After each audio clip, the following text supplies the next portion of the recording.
All right, Sunday, June 19th, 2022 still. I'm not just wearing the same dress 3 days in a row. I'm Larissa, and I'm going to finish reading Songbird at Rest. So we have 4 more chapters. This might be the longest clip that you'll have to listen to if you're following the story. So, Songbird at Rest, Chapter 8. Like velvet under the hand. Kelly was starting to worry about Tyson. He was spending more and more time in bed and was talking to himself under his breath regularly. He hadn't asked, but he suspected Tyson was still having the dream. Maybe he'd been too quick to tell Ty to suck it up or get out. Earlier that day, when Kelly was on his jog at the park, he overheard 2 women joggers talking about PTSD. The one woman had a brother who had worked for a private security firm in Kuwait and had recently returned back to the U.S. The woman was telling her friend that he was staying with her for a while because his wife couldn't take the nightmares. She said it was hard for her too, even though she didn't sleep in the same room with him. Kelly had jogged at a polite distance behind them for a quarter of a mile to listen to the conversation before turning down a different path so as not to appear like a creeper. He would have liked to have listened more, but he also didn't want to get a reputation at the park as predator. The truth was, Tyson wasn't the same person anymore. When he returned to South Carolina with that trailer behind him, packed with beautiful things, many of which were, in all honesty, priceless, he was withdrawn and quiet in a way that made Kelly nervous. He thought it would pass. Then the dream started, or perhaps it had been happening for some time. Either way, Tyson started to wake in the middle of the night after tossing and turning, sweating and rambling about the dream. It was always the same. After 2 weeks of this happening every night, Kelly made the ultimatum. Now he was feeling badly about it.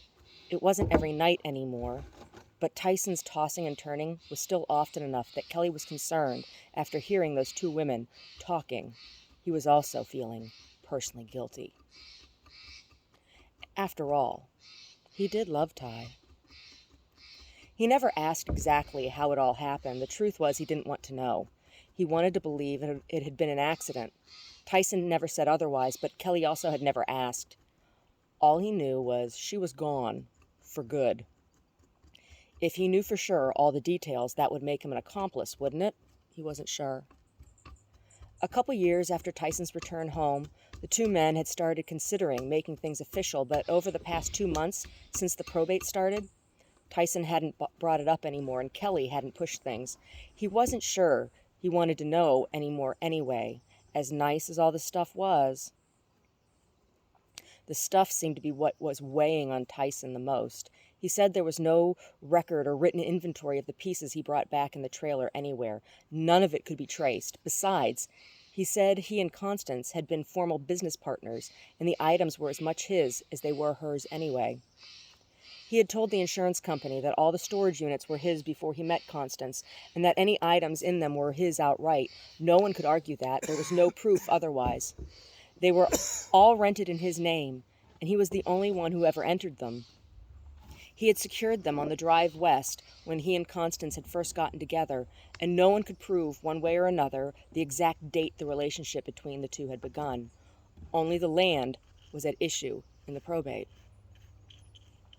There was one piece in particular that seemed to hang Tyson up. It was a simple, solid black walnut writing desk that sat beside the dining area in the unit. On more than one occasion, Kelly had returned home to find Tyson seated at the desk, running his hands over the top as if he were caressing a lover. It was a little disturbing. The finish on the piece was unctuous. Tyson told him one time that the piece was over 200 years old and very, very special. He never said exactly why, other than it had been Constance's favorite piece. But that was not enough to make it special. Kelly did agree, however. The waxed and oiled natural wood felt almost like velvet under the hand. He also knew he was not allowed to place anything on it, not even the mail, lest the finish be damaged. When guests came over, Tyson put a small tent-style sign on the top that said, "Do not, under any circumstances, touch this desk." The sign amused Peter and Fred until they understood Tyson wasn't joking. Kelly knew Constance located and chose all of the pieces. She had the education and eye, not Tyson. Tyson just liked valuable, pretty things and could lift a lot of weight. Kelly wasn't sure exactly why this particular desk was so special, and he wasn't sure he wanted to know why. Lover's jealousy ran deep. One thing was sure. If he ever needed to really get back at Tyson for something, he knew which piece to damage or sell. Sometimes Kelly wished he had gotten to know Constance. She seemed like a very agreeable and interesting woman, plus Kelly appreciated that she wasn't a common breeder type. Sometimes he wondered if he had gone out to California to visit and put everything out in the open, maybe she would have been open to being a kind of throuple situation. He had jokingly mentioned this to Tyson once after a night of drinking wine from one of the storage units from antique Czech crystal stemware. Tyson hadn't been amused. He had gotten up and poured what remained of his wine down the sink, sat the glass on the counter, and gone to bed, without a word. Then he didn't speak to Kelly for 3 whole days. When he finally spoke, he told Kelly he had sold the set of stemware. Kelly was shocked. Kelly was a little sweaty from his jog, but he didn't seem to be smelly. So he decided he would go to the market before he went home. His conscience was tugging at him, and he wanted to make Tyson something special for dinner. The poor guy deserved it after everything he'd been through. There was a Piggly Wiggly on his way home with good parking and a decent cheese section, and he still had Tyson's Suburban from the other day when he went to Target. He'd just get everything else he needed for the next few days. As Kelly turned into the Piggly Wiggly parking lot, he saw Edna coming out, pushing a cart full of kitty litter and canned cat food. He made a quick adjustment so as not to drive past her. The last thing he wanted was to have an interaction with that old bat. He turned right instead of left and found a spot at the far end of the lot. He wasn't so lucky, however. By the time he got the giant vehicle situated in the narrow spot and was closing the door behind him, Edna was pushing her cart up to the CRV directly behind Kelly, looking for her keys. Kelly gasped, and Edna looked up and saw him. "Oh, it's you! Never seen a woman buying food for her cats before?" She sneered at Kelly. Kelly wasn't sure what to say. He couldn't just ignore her. They tried that once. It just made things worse at the loft. "Oh, hi, Edna. Just surprised to see you leave the loft is all," Kelly replied carefully. "Well, my cats sure as hell don't buy their own food and litter. What'd you think I did? You know I don't have children." Edna pursed her lips at Kelly and tapped her fat little foot impatiently. "Oh, well, I guess they don't. It'd be quite a sight to see a kitty behind the wheel now, wouldn't it, Shug?" Kelly attempted to make light of the interaction, but he failed. Edna was now visibly upset. "Look here, fancy boy, I'm nearly old enough to be your grandmother, and just because I'm not doesn't mean you have the right to be so rude to me all the time. I know how you fancy boys are. I can hear you through the ceiling. You know. I know what you say about me. I know I'm not a pretty woman. I never have been, and the older I get, the worse I look. I know I have a mustache, and my hair is thin, but I can't help that. You people are always whining about accepting you the way God made you. Well, you little bitch, this is how God made me. So you and your fancy boyfriends can all just fuck right off. From now on, I suggest you address me as Miss Bernstein, or ma'am. Is that clear?" Edna was staring directly into Kelly's eyes, and Kelly was now feeling badly, not only about Tyson, but also about Edna. She was right. His own grandmother would have been appalled at how he went on and on about the poor, unfortunate woman. Kelly sighed heavily and hung his head. "Yes, ma'am, my apologies and my regards to your dear kitties," he said without an ounce of irony or sarcasm. Edna was silent for a moment while she decided whether he was serious or not. She decided he was. "Well, then, that's much better, and you tell that Tyson the same." Edna was pleased with herself. "Yes, ma'am, have a nice day." Kelly walked away, leaving Miss Bernstein to load her groceries into her vehicle. He was feeling very small and young. Tyson was nearly 15 years older than him, and he was going to apologize to him like an embarrassed child when he saw him later.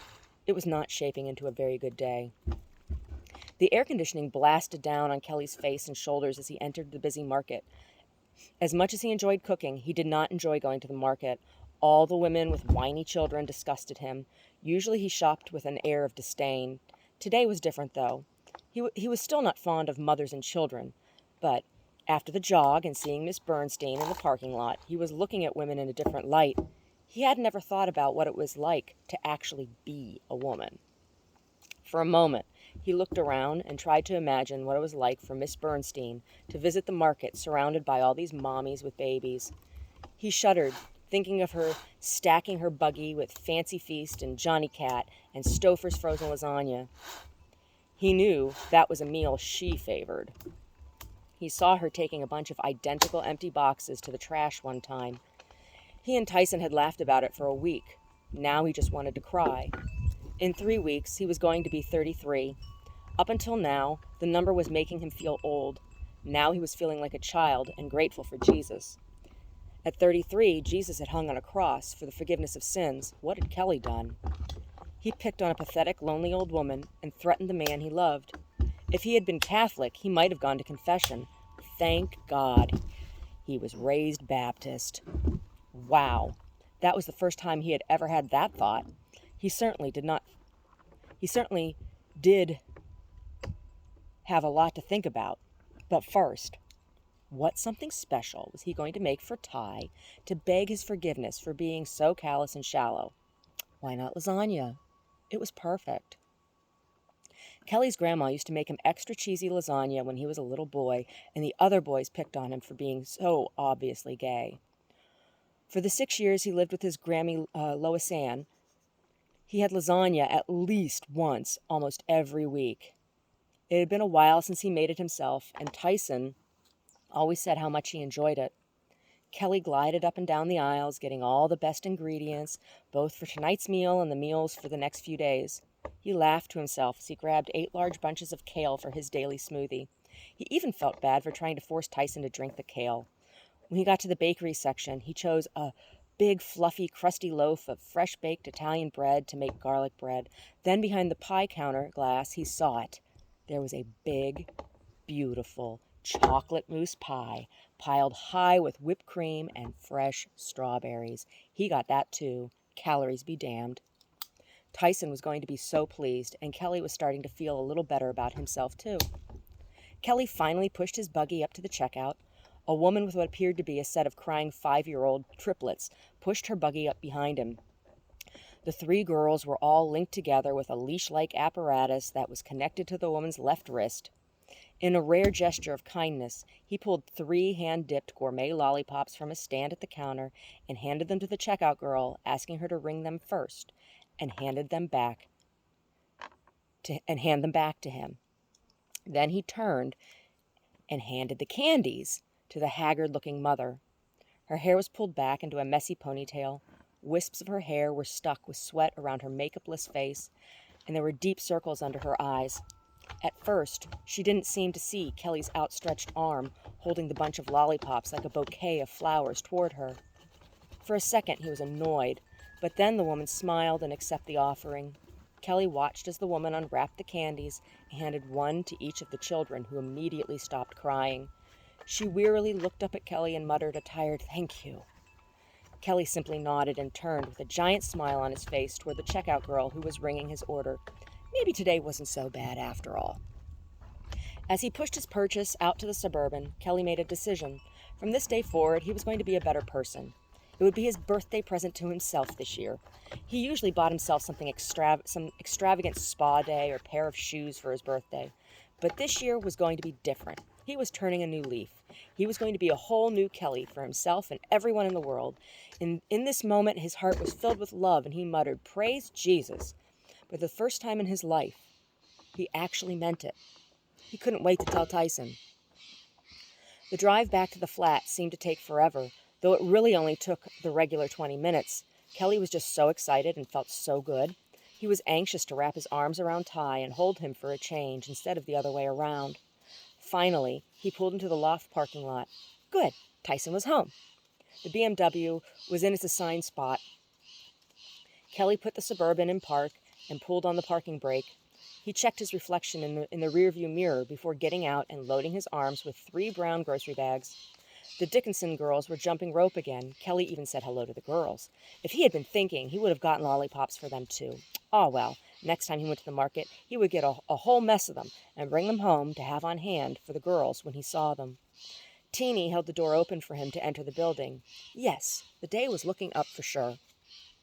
When he finally got to his front door, he found it unlocked, which was strange, but he was relieved. It meant he didn't need to put the bags down to fish for the key. Awkwardly, using 3 fingers, he turned the knob just enough to open the door.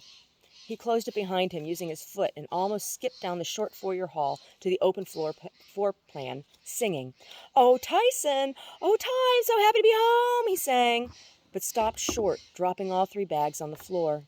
Eggs cracked and ran along the slats. Tyson was hanging from the beam above the walnut desk. His face was discolored from broken blood vessels. An awkward erection protruded under his sweatpants. One slipper was on the floor. Kelly was in shock. He looked from the beam where the noose was affixed, to the surface of the desk just below Tyson's feet, to the chair upside down on the floor next to his slipper. He must have put the chair on the desk to reach the beam and hang the noose. There was a note on the desk. Kelly couldn't bring himself to come in any further. He didn't know what to do. Then he remembered Miss Bernstein. Kelly turned and walked past the fallen groceries and out his door. He marched down the stairwell directly to Miss Bernstein's door and began to knock frantically. When she answered, her face was strangely the most beautiful thing he had ever seen in his life, and he began to weep. Now Edna was confused. She grabbed Kelly by the shoulders and shook him lightly. "Really, it's okay, son. We don't need to talk about it again. I forgive you," she said in a maternal tone that hung foreignly in Kelly's ears. No, Miss Bernstein, you don't understand. It's Tyson. He's hung himself," Kelly blurted, spitting as he sobbed. Edna showed no signs of surprise. She took a deep breath and ushered the distraught Kelly into her surprisingly tidy unit. "Sit down," Edna nodded to an overstuffed armchair. Kelly did as he was told. "I thought I heard something strange not long after I got home from the market. Let me get you a glass of water," she told Kelly. At the mention of the glass of water, Kelly began to laugh hysterically. He was out of control. Edna returned with the water, but instead of handing it to him, she threw it at him to shake him from his hysteria. Kelly stopped and was silent. He looked at Miss Bernstein's now stern face. "Look, I know this is something terrible, but you need to suck it up right now. I'm going to call the police, then we'll all go back up there together. Do you understand?" she asked him. Kelly nodded his head in agreement. "Yes, ma'am. Thank you," was all he could manage. Chapter 9. Pleroma.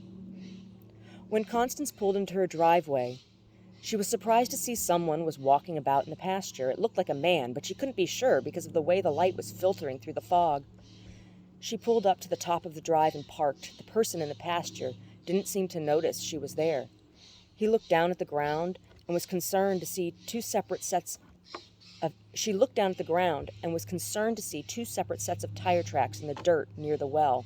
God damn it, who the hell was out here poking around her well this time? Today was the worst day she'd had since Tyson left.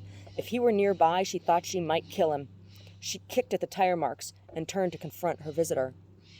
Constance pulled the flare gun from inside her jacket pocket and began to approach the man with shoulders slumped, hanging forward in an expression of the deepest melancholy. For a moment, she almost felt bad for the pathetic figure, but only a moment. This was her property. When she was about 10 yards away from him, he turned toward her and she gasped, dropping the flare gun. It was Tyson.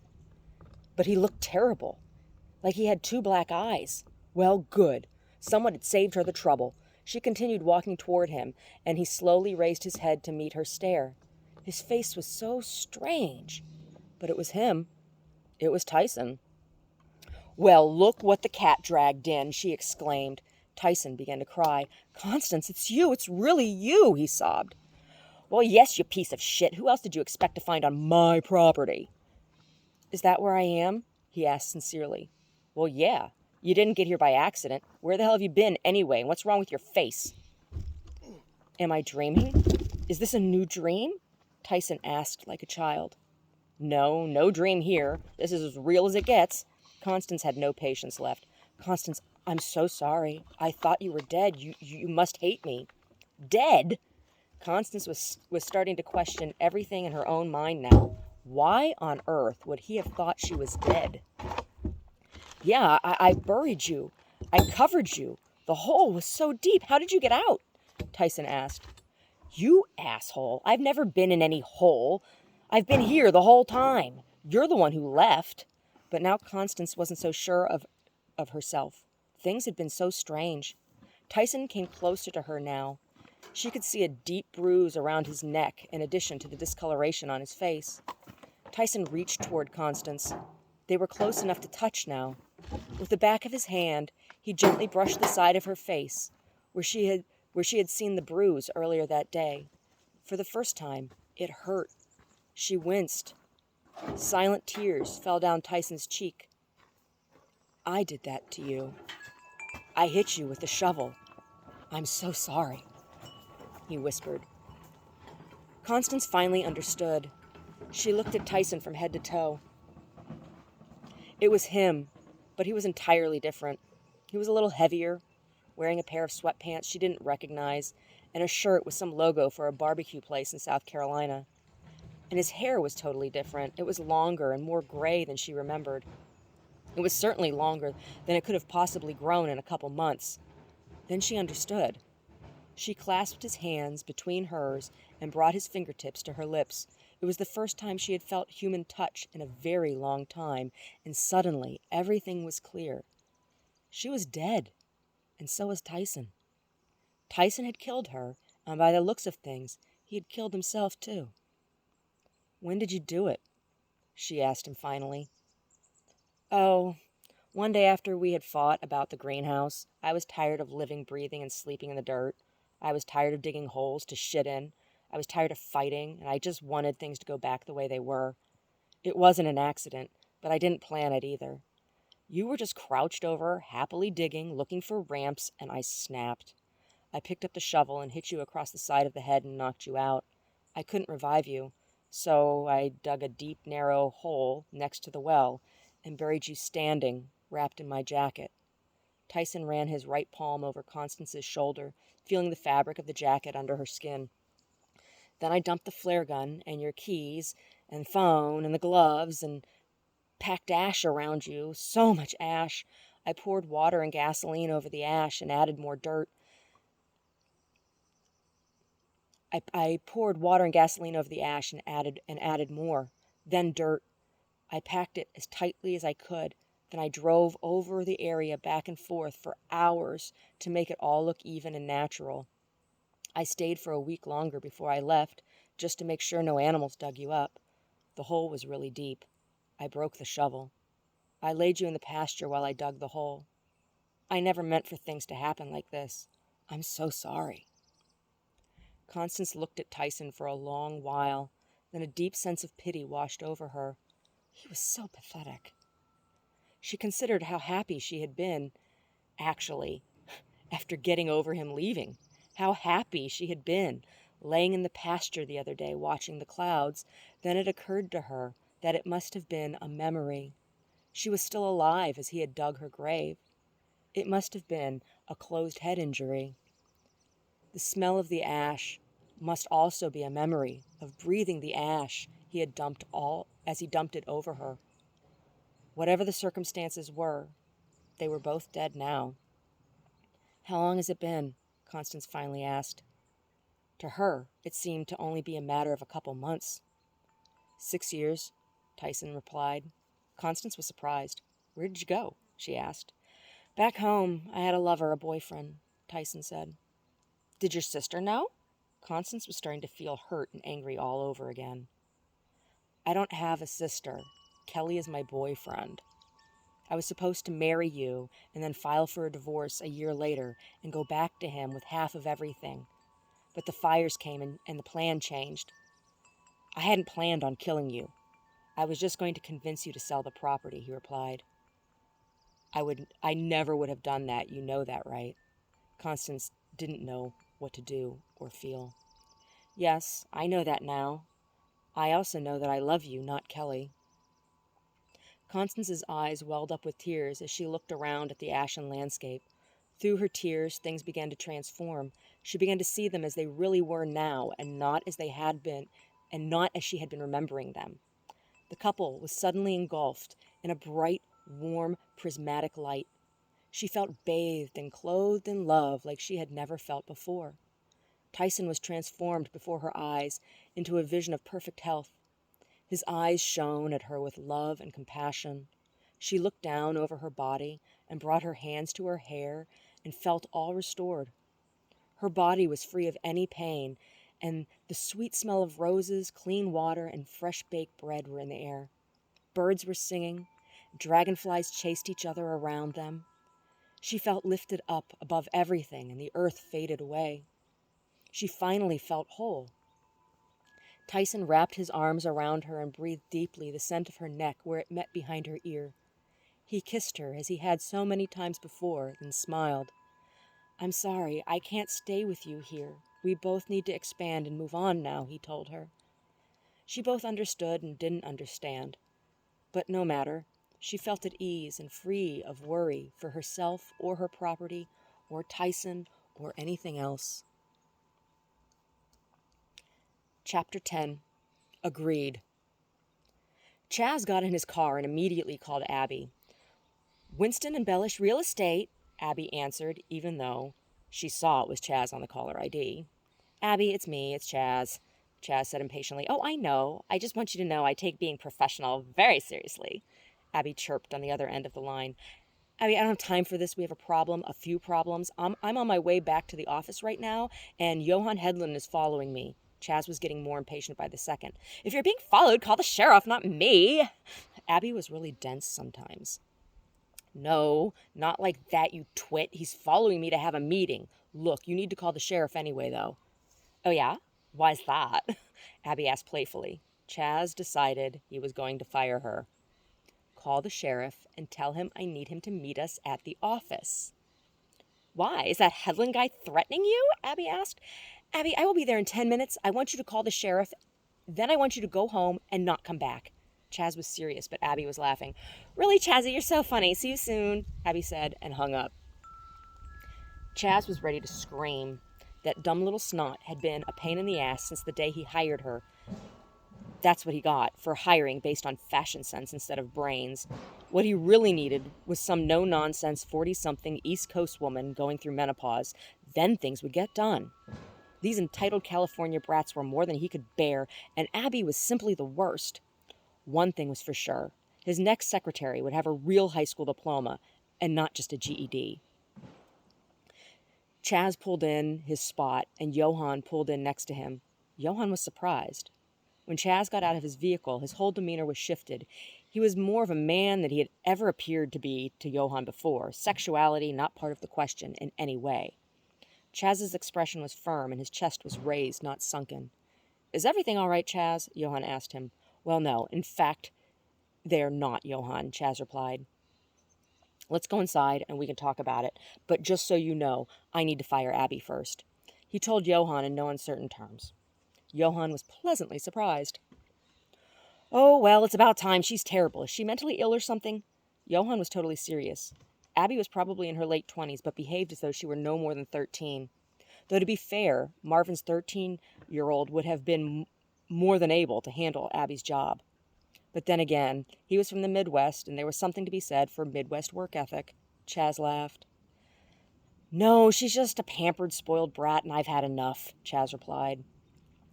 "I'll wait out here until she comes out. It's really not my business," Johan offered. "If you wouldn't mind, I'd actually prefer if you came in. I don't want to do this without a witness. Devin is out of the office today, showing homes, and Abby is just the type to try to accuse me of doing something untoward, if you understand." Johan nodded in understanding. "Oh, well, today will be a day for growing up, I suppose." "I'll come in, but I'm not going to say anything. This is your business," Johan said firmly. "Agreed." Chaz stretched out his hand to shake on it. Johan accepted and was impressed at the firm nature of Chaz's shake. Chaz turned toward the door, and Johan followed. As the two men entered the lobby of the office, Abby was sitting at the front desk with her feet up, talking on the phone and painting her nails. It was obviously a personal call. Chaz's nostrils flared. Johan tucked himself in a corner next to a potted ficus. Chaz reached over the desk and hung up the phone. Abby stood up suddenly, offended-looking. "Hey, I was talking to someone," she argued. "Oh, yeah? Well, now you're talking to me. This is a place of work. Did you call the sheriff?" Chaz asked, giving the girl a moment to redeem herself. "Well, no. Were you really serious about that, Chazzy?" Abby asked, a look of acknowledgement of the serious nature of the events unfolding across her face. Okay, I want you to listen to this carefully. Then I want you to do as I instruct you. Do you think you can manage that? He asked, as if he were speaking to an 8-year-old and not a young woman approaching 30. Yes, Abby answered nervously. Okay, then. I want you to collect all of your personal belongings and leave. I will have your final paycheck to you by the end of the week, delivered next day. Do you understand me now? Chaz was calm and direct. Abby's eyes were round as saucers, and tears were welling up. Chazzy, yeah, but why? I thought you were joking, like always. Tears started to leak out of the corners of Abby's eyes. Johann almost felt bad for her, but then he changed his mind. He was happy for her. She had the chance, with this experience, to grow up, something her parents had obviously never offered her. My name is Charles Winston. I've been far too lax with you, but things are changing around here, and I need someone who can handle this job in a mature and professional way. I've had enough of your laziness and childish behavior.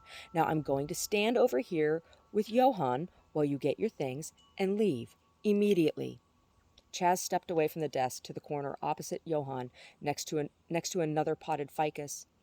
Abby stood for a couple seconds before fully understanding Chaz was not joking. Her lip quivered for only a moment, then she picked up her purse, a mug from the desk, and a cardigan that had been draped over the chair she was lounging in, and walked between the two men out the front door. Chaz took a breath and turned to Johann. Thank you. There's nothing she can accuse me of, he said. Not at all. I think it went very well. Good for you, Johann agreed. Chaz sighed heavily, then turned and locked the front door before turning toward one of the two doors behind the receptionist desk. If you wouldn't mind following me. Without a receptionist, I don't want the door left open. Devin has a key if he comes back. Chaz opened the door to his office and made room for Johann to pass. Please take a seat. Can I offer you a cup of coffee? There should be some in the other room. It was the only thing she did well, make coffee. Chaz was different than Johann had seen before. It was a total transformation. Oh, no thank you. Do you need to call the sheriff for something? Johann asked as he situated himself comfortably in a tufted leather armchair. Yes, but please let me explain first. It's probably a good thing you decided to come up here today. Johann sat attentively and listened as Chaz explained. He was having breakfast at the diner next door earlier that morning when two boys came in. One was the younger waitress's boyfriend, and he was telling her how he and his buddy had been out at the property siphoning gas from the generator and found what looked like the skeletal remains of a human hand. Then they claimed to have seen a woman with a gun, and the description fit the description of the missing owner of the property, Constance Leavenworth. The boys were known to smoke a lot of pot and eat a lot of magic mushrooms. A lot of kids in town did that. But Chaz had been curious because Mr. Jones had been so strange and unwilling to work with him, and the woman had been missing for so long. He decided to go out and see for himself if there was anything to what they were saying. He did, in fact, see what looked like human skeletal remains of a hand near the well, where the dirt had sunk some. The hand had a ring on the finger. That was when Johann had pulled up. Johann was neither surprised or expectant, but this did change things quite a bit. He was going to need to think things over. A brief silence hung in the air between the men. Well, I guess you need to call the police now, Johann finally said. Yes, I do. It's up to you if you want to stick around. I'm sure we will need to go back out there, Chaz said matter-of-factly. Ah, well, I need to think it over and talk to my wife. This all changes things. I'm sure it's just the beginning of a whole lot of drama, and we really want to move forward with our lives, too. Chaz nodded at Johann in understanding. Oh, I'm sure that's true. I completely understand. This is pretty unusual for this town. Things like this don't happen here. Chaz was visibly shaken by everything. Oh, well, I think these things happen all the time everywhere. It just happened to happen here today, Johann offered wisely. I think I'm going to go now. You will call me and let me know? Johann finished pressing himself up from the well-made chair. Yes, of course. And if you know anyone in the area looking for a receptionist job, please send them my way. Chaz chuckled. Johann laughed as well. Johann drove back to Beth in silence, watching the landscape shift as he rolled down the freeway. He was making good time. It was between lunch and afternoon rush hour, and the roads were clear. He was going to leave it up to Beth, but he wasn't all that interested in the property, or even the town anymore. The truth was, he was sick and tired of California, and frustratingly juvenile culture. He was tired of dishonesty and mind games, disrespect and spoiled children. He was tired of difficult business and high taxes. He was tired of old hippie towns and overpriced cheap things. Yes, it was beautiful here. Yes, there was much potential, but there was way too much pettiness, and he didn't like feeling like the only grown-up everywhere he went. Johann had forgotten to get gas before he left and had to stop 20 miles from home. As he stood at the pump, he watched as 2 dragonflies did a kind of dance in the air. 20 minutes later, he was walking in the door of the home he shared with Beth. Beth was still happily organizing her photos when Johann opened the door. She stood to greet her tired-looking husband. "Oh, dear, was it that bad?" Beth asked, reading the look on Johann's face. "No, that's not it. It wasn't bad, just exhausting." Johann approached Beth and wrapped his arms around her, kissing her hair and forehead. "We need to talk about the property," he said softly into Beth's ear. She pressed herself away from her husband, her brow furrowed. "What is it, Johann? What's wrong?" She was really quite weary of it all. Johann ushered her to the couch, where she had been sitting and organizing her photos.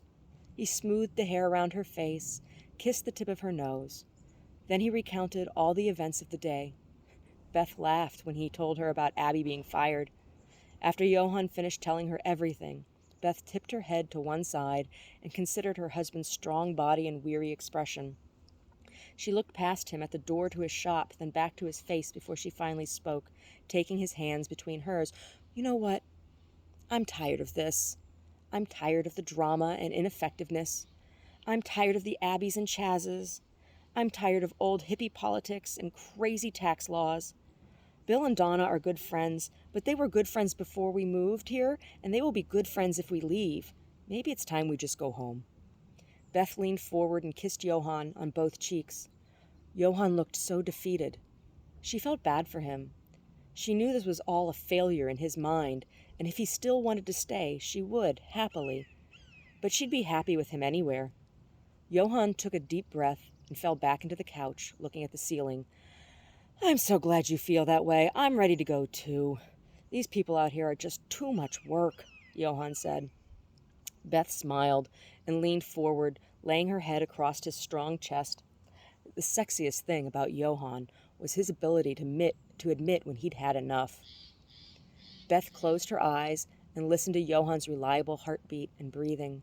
She was just about to drift into a little sleep when the landline rang. Johann moved Beth to one side and got up to answer the phone. It was his father. "Oh, hi, Dad. I'm so glad you called," he said. On the other end of the line, big Johann was relaxed and pleasant. "Well, son, I'm always happy to hear your voice, too. I was just calling to see how things were going with the property." Johann could hear his father's smile. "Not great, Dad. I can't lie. Beth and I were just talking about that," Johann admitted. "Time to come home?" Big Johann asked. "Yes, Dad, I think it is," Johann sighed. "I'm glad to hear it. You know, you can have this house if you don't mind fixing up old Uncle Richard's farmhouse for me. I need you here. Something happened." Big Johann sounded serious. "What's that, Dad? What happened?" "Oh, I sliced off the tip of my finger today fixing the fence behind the barn," Big Johann said calmly. "Are you okay?" "Did you get it fixed?" Johann asked. "As best I could. It was just the pad of my finger. It bled a lot. I wrapped it up until it stopped bleeding, then I cleaned it and covered it in super glue and wrapped it in a bandage. Jilly said it should be fine, but I can't handle things here on my own anymore," Big Johann admitted. Johann's eyes filled with tears. "Give us a month to take care of things, Dad," he finally said. "Okay, son, just let me know when you're on your way." "Will do, Dad. Bye." "Bye." Big Johann hung up before Johann. Chapter 11. Just wanted to make sure you knew. Kelly sat at Miss Bernstein's 4-seat IKEA dining table watching her pull a Stouffer's lasagna family dinner out of the oven.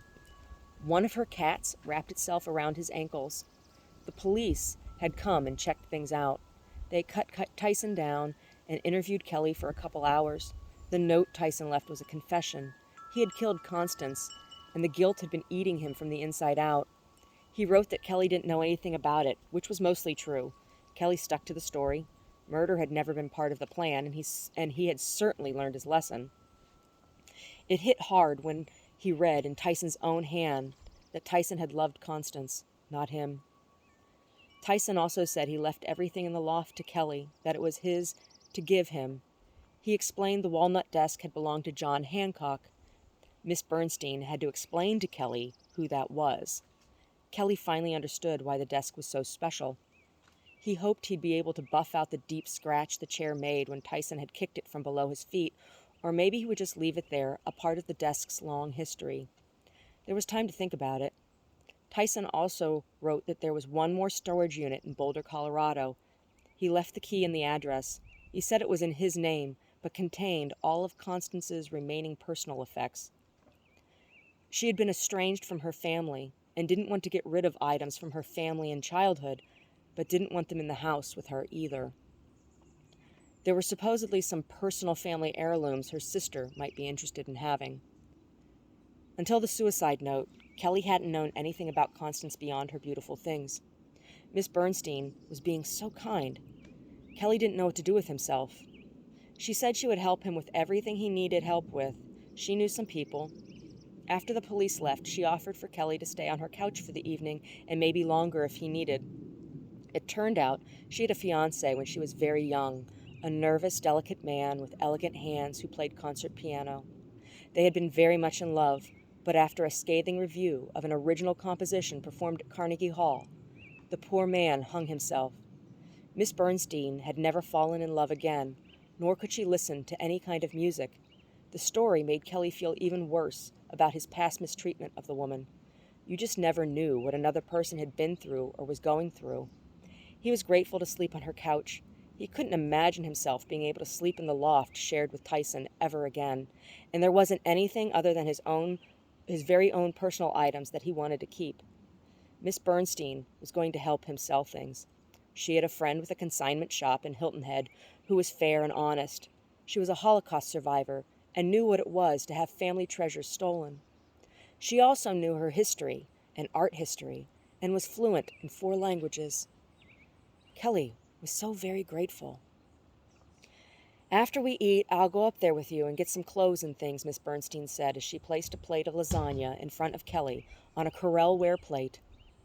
Kelly put his paper napkin in his lap and waited for Miss Bernstein to settle herself in the chair opposite him at the table. Then he bent his head in prayer. "Thank you, Jesus, for this food and Miss Bernstein," he said before picking up his fork. "You know I'm a Jew," Edna said. "No, I didn't."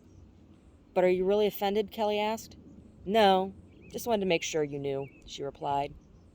Somewhere, in space and time, Tyson and Constance smiled. The end.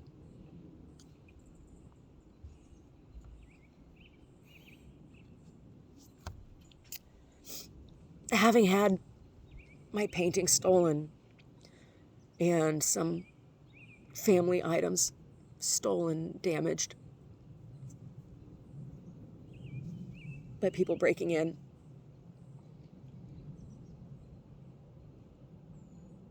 I think about right now all of the people in Ukraine whose lives have been and are being plundered. And I think about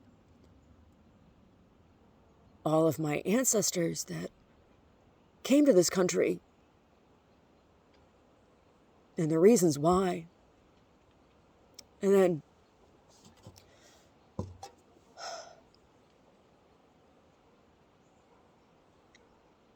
I think about this country.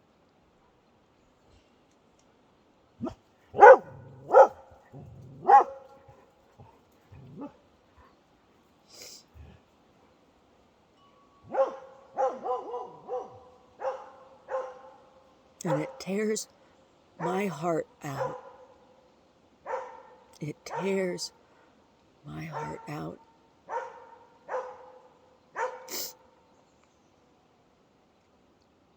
I hope you enjoyed the book. I'll read the other 3 in much the same manner. And like I said, I'm reading them because nobody wants to help me publish them. And I think they're stories worth telling. They're fiction, but they're truth.